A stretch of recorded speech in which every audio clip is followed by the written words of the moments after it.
O caminho do cemitério.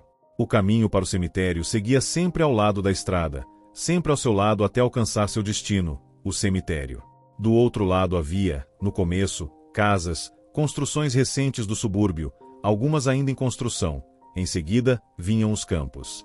No que se refere à estrada, flanqueada por árvores, faias nodosas de idade avançada, metade estava pavimentada, metade, não. Mas o caminho para o cemitério era salpicado com cascalho, o que lhe conferia o caráter de uma agradável trilha de caminhadas. Uma valeta estreita, seca, recheada de grama e flores silvestres, estendia-se entre ambos. Era primavera, já quase verão. A terra sorria. O céu azul do Senhor estava ocupado por muitas nuvenzinhas redondas e compactas, pontilhado por bolotas brancas feito neve que sugeriam brincadeiras. Os pássaros trinavam nos arbustos e um vento suave soprava do campo. Uma carruagem vinha do povoado vizinho à cidade pela estrada. Circulava metade na sua parte pavimentada, metade na parte não pavimentada. O cocheiro deixava as pernas soltas de ambos os lados do tirante e assobiava a plenos pulmões. Na parte traseira externa, porém, havia um cãozinho amarelo que lhe dava as costas e que olhava a trilha que deixavam para trás por sobre o pequeno focinho pontudo, com uma expressão incrivelmente séria e concentrada. Tratava-se de um cãozinho incomparável, que valia ouro, muito divertido. Uma pena que não faça parte da história, motivo pelo qual vamos deixá-lo de lado. Uma tropa de soldados passou. Vinham da caserna que não ficava distante, marchando em meio à nuvem que levantavam, e cantavam. Uma segunda carruagem, oriunda da cidade, dirigia-se ao próximo vilarejo. O cocheiro dormia e não havia nenhum cãozinho ali, tornando esse veículo totalmente desinteressante. 2 aprendizes de artesão vinham pelo caminho, um corcunda e o outro um gigante. Caminhavam descalços porque carregavam as botas nas costas, gritaram algo bem-humorado para o cocheiro e seguiram em frente. Havia um trânsito mediano, que se desembaraçava sem confusões nem contratempos. Pelo caminho do cemitério seguia apenas um homem. Caminhava devagar, cabeça baixa e apoiado num bastão preto. Chamava-se Piepson, nada menos que Lobgot Piepson. 10 Revelamos explicitamente seu nome porque, logo depois, ele se comportou de maneira estranhíssima. Vestia preto, pois estava a caminho do túmulo de sua amada. Usava uma cartola ordinária, de aba curva, um sobretudo encardido pelo uso, calças compridas muito justas e muito curtas, mais luvas pretas de cetim, desgastadas em todos os lugares. Seu pescoço, um pescoço longo e magro, com saliente pomo de Adão, erguia-se de um colarinho desfiado. Sim, esse colarinho já estava um tanto carcomido nos cantos. Mas quando o homem erguia a cabeça, algo que fazia de tempos em tempos para ver a distância que ainda o separava do cemitério, era possível vislumbrar um rosto raro, sem dúvida um rosto do qual ninguém se esquece tão rápido. Estava barbeado e pálido. Porém, entre as encovadas maçãs do rosto aparecia um nariz que engrossava feito um bulbo na frente, no qual ardia um vermelho exagerado, desnatural, entumecido por uma porção de verrugas, excrescências pestíferas, que lhe emprestavam uma aparência anômala e fantástica. Esse nariz, cujo rubor profundo se destacava sobremaneira da palidez embaciada da extensão do rosto, tinha algo de improvável e pitoresco, parecia de mentira, como o nariz de carnaval, uma galhofa melancólica. Mas a questão não era sua boca, uma boca larga de cantos caídos, ele a mantinha firmemente fechada, e ao olhar para cima erguia sobrancelhas negras, mesclada com fiozinhos brancos, até embaixo da aba do chapéu, de modo que era possível ver os olhos inflamados e lastimavelmente emoldurados por olheiras. Resumindo, era um rosto ao qual a mais vívida simpatia não podia ser negada durante muito tempo. A aparição de Lobgot Piepson não era prazerosa, combinava mal com a doce manhã, e mesmo para alguém que quer visitar os túmulos dos entes queridos era exageradamente desolada. Mas quando se examinava seu interior, era preciso admitir que havia motivos suficientes para tanto. Ele era um pouco taciturno, não? É difícil explicar isso para pessoas tão felizes como vocês. Um pouco infeliz, não é verdade? Um pouco maltratado. Para dizer a verdade, não era pouco, era muito. Sem exagero, era um desgraçado. Em primeiro lugar, ele bebia. Bem, ainda vamos falar a respeito. Além do mais, era viúvo, órfão e tinha sido abandonado por todos deste mundo. Não contava com nenhuma alma boa na terra. Sua mulher, de sobrenome Lebzelt quando solteira, tinha sido arrancada dele quando lhe deram filho antes de terminado o resguardo de 6 meses. era o terceiro filho. Os outros dois também tinham morrido, um de difteria, o outro assim do nada, talvez por carência generalizada. Não bastasse isso, logo em seguida perdeu o emprego, sendo enxotado de maneira ultrajante do departamento à Rua da Amargura por causa daquele vício, que era mais forte do que pensava.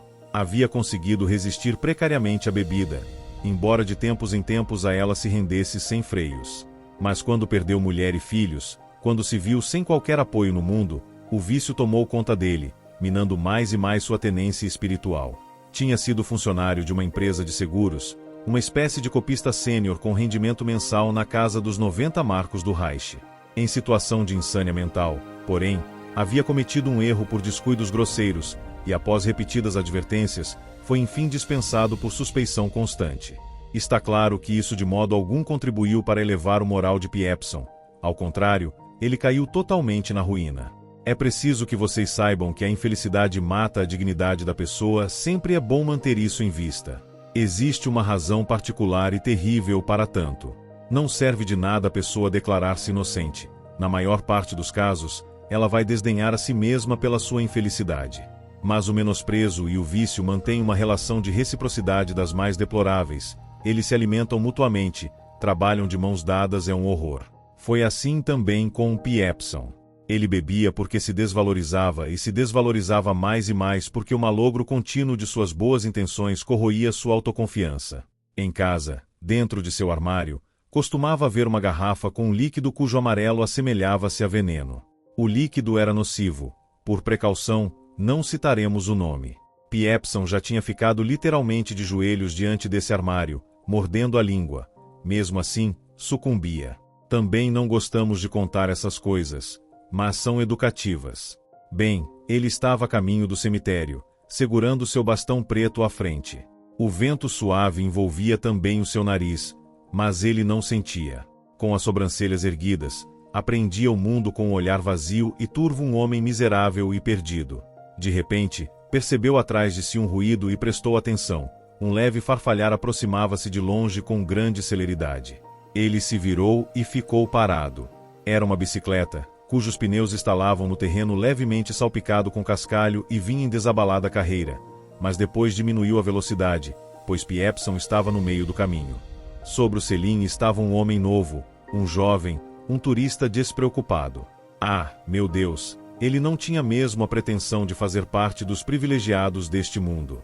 Usava um equipamento de qualidade mediana, de uma fábrica qualquer, uma bicicleta que, com sorte, custava por volta de 200 marcos. E percorria um pouco o campo, recém-saído da cidade, com os pedais reluzentes rumo ao ar livre. Trajava uma camisa colorida e um casaco cinza por cima, polainas esportivas e o gorrinho mais irreverente do mundo mapeado em forma de gorro, em xadrez marrom com um botão no alto. Embaixo dela, porém, surgia um desgrenhado tufo grosso de cabelo loiro, bem sobre sua testa. Os olhos eram azuis luminosos.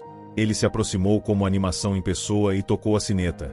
Piepson, entretanto, não se moveu nem um milímetro a fim de lhe dar passagem. Ficou parado, olhando impassível para a personificação da vida. Esta última lançou-lhe um olhar irritado de volta e passou devagar por ele, e Piepson voltou a caminhar. E quando a bicicleta já estava à sua frente, disse devagar e pronunciando com gravidade: número 9707. Em seguida, fechou os lábios com força e olhou para baixo, fixamente, enquanto pressentia que o olhar da vida pousara, atônito, sobre ele. A vida tinha se virado, segurando o selim às costas com uma mão e andando bem devagar. O quê? Ela perguntou. Número 9707. Piepson repetiu. Ah, nada. Vou prestar queixa de você. O senhor vai prestar queixa de mim?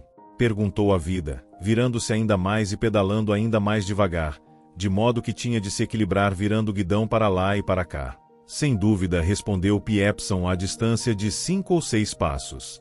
Por quê? Perguntou a vida, descendo da bicicleta. Ficou parada e parecia estar na expectativa. Você deve saber muito bem o porquê. Não sei. Deve saber. Mas eu não sei, disse a vida, e também não dou a mínima.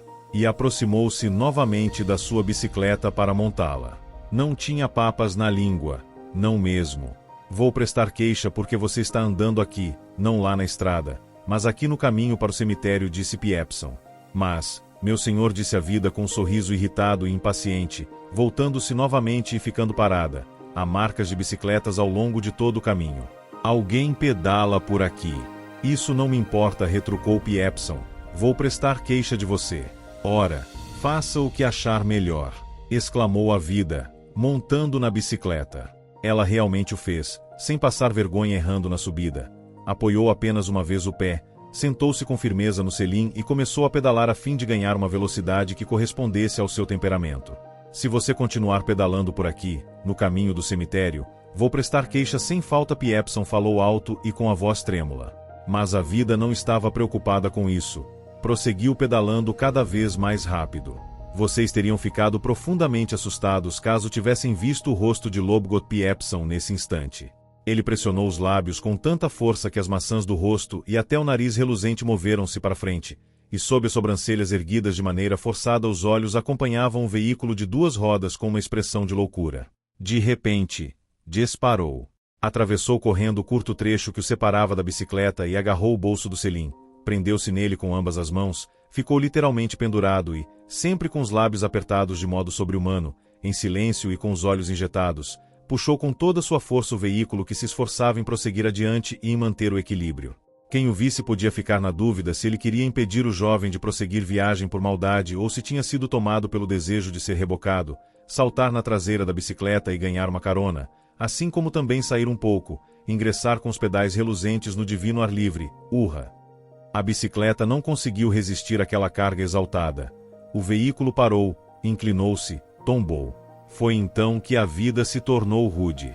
Em pé apoiada em uma das pernas, esticou o braço direito e golpeou com força o peito do Sr. Piepson, que cambaleou vários passos para trás.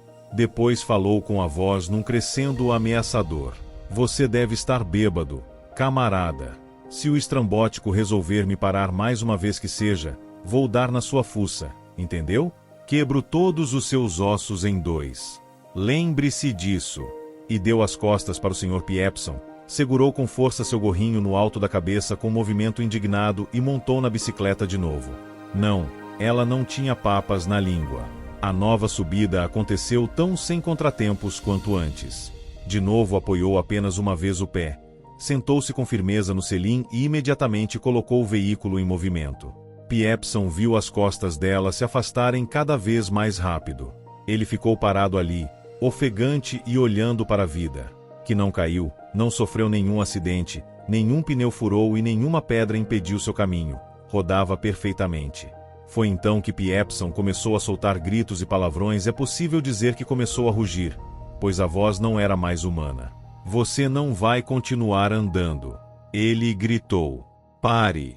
Pedale na estrada e não no caminho do cemitério. Ouviu? Desça da bicicleta. Desça já. Vou prestar queixa. Vou processá-lo. Adeus. Se você caísse, se você acabasse caindo, seu canalha encrenqueiro, eu meteria o pé em você, meteria bota na sua cara, seu maldito rapazola. Nunca se havia visto nada igual. Um homem aos vitupérios no caminho do cemitério, um homem de cabeça inchada aos berros, um homem que dança de tanto xingar, dá cambalhotas, sacode braços e pernas e que não consegue se conter. A bicicleta já não era mais visível, mas Piepson continuava a se debater no lugar. Parem ele! Parem ele! Ele está usando o caminho do cemitério. Arranquem ele dali, esse maldito Janota. Se eu tivesse podido, como queria torturar você, seu Zé Ninguém, fedelho ignorante. Desça! Desça neste instante. Será que ninguém vai jogá-lo no chão, esse moleque? Passear, é isso? Justo no caminho do cemitério. É, seu imbecil. Fedelho atrevido. Macaco maldito.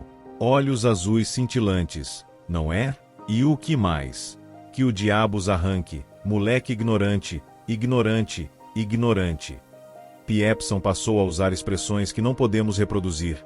Espumava de raiva e com a voz áspera vomitava os palavrões mais terríveis, enquanto a fúria de seu corpo só fazia aumentar. 2 crianças com um cesto e um cãozinho pincher vinham da estrada. Atravessaram a valeta, deram a volta no homem que berrava e olharam curiosas para o rosto desfigurado. Algumas pessoas que trabalhavam mais adiante, nas construções novas ou que estavam no início do recesso para o almoço, também começaram a prestar atenção, e tanto as mulheres que misturavam cimento quanto alguns homens se juntaram ao grupo. Mas Piepson continuava a vociferar. Só piorava. Alucinado e enlouquecido, agitava os punhos contra o céu e em todas as direções, agitava as pernas, girava em torno de si mesmo, dobrava os joelhos e erguia-se de novo num salto pelo esforço desmedido em gritar bem alto. Ele não parou com os palavrões nem um minuto, mal tinha tempo de respirar e causava espanto imaginar de onde tirava todas aquelas imprecações. Seu rosto estava terrivelmente inchado, a cartola escorregara para o pescoço e a camisa solta parecia pendurada para fora do colete. Nesse meio tempo, já passará para as generalidades e cuspia coisas que não tinham a menor relação com o assunto. Tratava-se de alusões à sua vida devassa e lampejos religiosos, proferidos num tom muito inadequado e desaforadamente mesclado com palavrões. Venham todos até aqui. Berrava. Não vocês, não apenas vocês, também os outros, aqueles de gorrinhos e olhos azuis cintilantes. Quero gritar umas verdades nos seus ouvidos para que fiquem arrepiados para sempre, seus canalhas encrenqueiros. Vocês estão rindo? Estão dando de ombros? Eu bebo. Sim, eu bebo. Eu fico bêbado, se é o que vocês querem ouvir. E daí? O juízo final ainda não chegou. Chegará o dia em que Deus vai pesar todo mundo, corja inútil. O Filho do Homem vai surgir entre as nuvens, seus canalhas inocentes, e a justiça dele não é a deste mundo. Ele vai jogar vocês nas trevas, sua malta animada, onde há choro e estava rodeado por uma pequena multidão. Algumas pessoas riam e outras olhavam-no franzindo a testa. Mais trabalhadores e mulheres que misturavam cimento tinham se juntado ao grupo. Um cocheiro desceu de seu carro que estava parado na estrada e, de chicote na mão, também havia atravessado a valeta. Um homem sacudiu Piepson pelo braço, mas não adiantou de nada. Soldados de uma tropa que passavam marchando por ali esticaram os pescoços, curiosos. O cãozinho Pincher não conseguiu mais ficar quieto, cravou as patas dianteiras no chão e, com o rabo entre as pernas, ganiu no rosto dele. De repente, Piepson gritou mais uma vez, a plenos pulmões. Desça já daí, seu moleque ignorante. E, descrevendo um amplo semicírculo com um braço, tombou. Ficou deitado ali, abruptamente mudo, como um saco escuro em meio aos curiosos. Sua cartola de abas arredondadas saiu voando, quicou uma vez no chão e parou também. 2 pedreiros curvaram-se sobre o imóvel Piepson e debateram o caso no tom honesto e responsável de homens trabalhadores. Em seguida, um deles se afastou e, caminhando depressa, desapareceu. Aqueles que restaram ainda fizeram algumas tentativas de despertá-lo. Um aspergiu com a água, outro entornou aguardente de sua garrafa na mão e esfregou-lhe as têmporas. Mas nenhum desses esforços foi coroado de êxito. Assim se passou um breve intervalo de tempo. Depois, ouviu-se o som de rodas e uma carruagem se aproximou pela estrada. Era uma ambulância, que parou bem ali, equipada com 2 belos cavalos de pequeno porte e uma cruz vermelha enorme pintada em cada um dos lados.